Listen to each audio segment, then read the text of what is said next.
جمال دلوقتي انا عايزاك تقرا لي حروف الهجاء، تقراهم صح. الحرف اللي هشاور عليه تقول لي ده اسمه حرف ايه. ماشي. تمام يلا. ألف، همزة، باء، تاء، ساء. علي صوتك.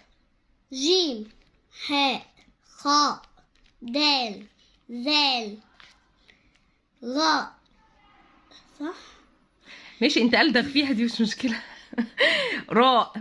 راء، زاي، سين، شين، صاد، ضاد، طاء.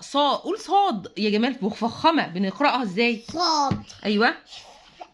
ضاد، أ، ظاء، عين، غين، فاء، قاف، كاف، لام، ميم، نون، هاء، واو، ياء. برافو عليك يا جيمي. يعني ما ينفعش نقول ب صح ولا ينفع نقول ب؟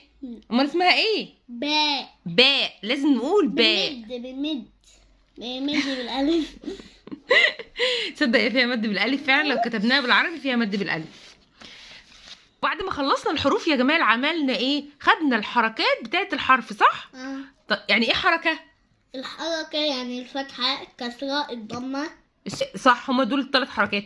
طيب يعني هي صوت الحرف هي اللي بتحدد احنا هننطق الحرف ده ازاي صح؟ اول ما بنيجي عند الحرف بنبص عشان نعرف بص يا جمال مثلا بنبص علشان نعرف هو ننطقه ايه لما يبقى عليه فتحه مثلا. ماشي. يعني الكلمه دي مثلا يا جيمي تعالى بص عليها كده. هنقراها ازاي؟ الالف ده هنقراه ازاي؟ هو عليه ايه حرف؟ برافو. عشان ايه؟ عليه حركه الفتحه. عشان عليه حركه الفتحه، يبقى الحركه هي اللي بتحدد صوت الحرف.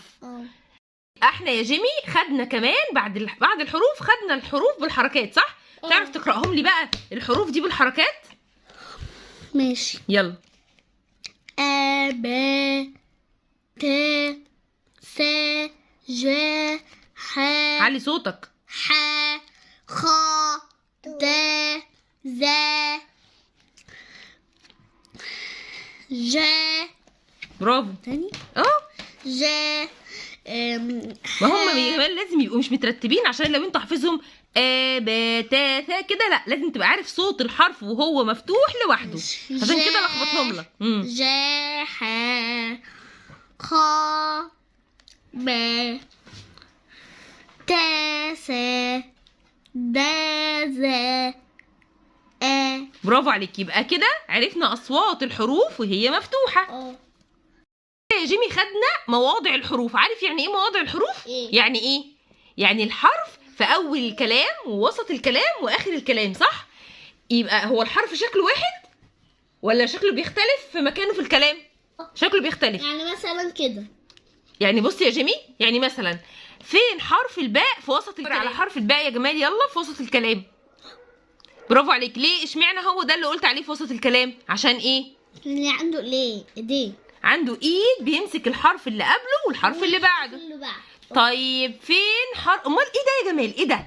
ايه ده في 2 تاء صح؟ ايه ده في تاء كده مربوطه وفي تاء ليها رقبه؟ عشان دي تاء. التاء المربوطه مفصوله. التاء المفصوله دي بنكتبها امتى؟ لو قبلها حرف من الحروف الايه؟ اللي ماسكه الرافضه، اسمها الحروف الرافضه او الرافصه اللي عملت حادثه. طيب لكن لو عندنا التاء الاخيره دي بيبقى بتمسك في الحروف اللي ايه؟ اللي ليها ايد. صح؟ طيب يبقى احنا خدنا بعد كده مواضع الحروف عشان نعرف كل حرف بيبقى شكله عامل ازاي في الكلام.